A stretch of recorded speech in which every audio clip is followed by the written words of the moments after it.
Not everything in a contract is written down. So far we have discussed the impact of what the contract parties wrote and what they did. But what about the things they didn't say and didn't write down? This is the study of implied terms. The restatement makes clear that a court is permitted to imply terms, particularly when they are essential terms, although it cautions that if too many essential terms are missing, the contract may not actually be formed for want of certainty. See Restatement Section 33. However, for our purposes, we're assuming a contract has been formed and a court can supply those additional terms. We saw in the case of Fisher versus Congregation B'nai Yitzhok terms that are implied in fact. Although the parties never discussed it, there were certain terms in this particular agreement. As you may recall, a rabbi was paid to hold Rosh Hashanah services at an Orthodox congregation. And this was in the 1950s, where there were some changes in the way that Orthodox Jews in America conducted their services. The traditional way to conduct services is with the mechitza, a partition between men and women.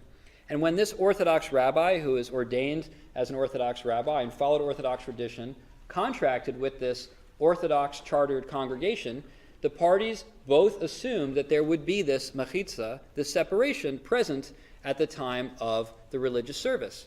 However, in the intervening months, the congregation changed its policy, it reformed this tradition, and did not have one present when the rabbi showed up to perform his services. The rabbi refused to perform, and the congregation refused to pay.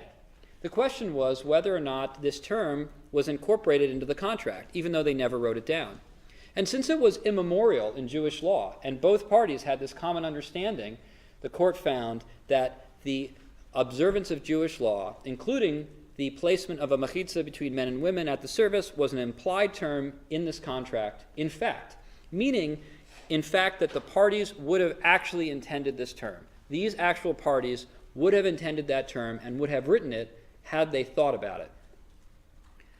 In First Bank of Lawrence versus Methodist Home for the Aged, we saw a term implied in law because we had an individual who was deceased at the time.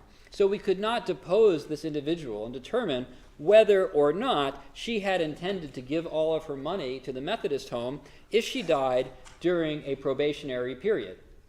The court found, by looking at law, by looking at case law and how other courts had handled similar situations, that as a matter of law, that term would be implied. Even though these parties may or may not have actually intended that term, as a matter of law, the court supplied that essential omitted term. We also see terms implied by statute. These are often called gap filler terms, and a few examples come here from the UCC. So, for example, if there is no price, it's a reasonable price, 2305, etc.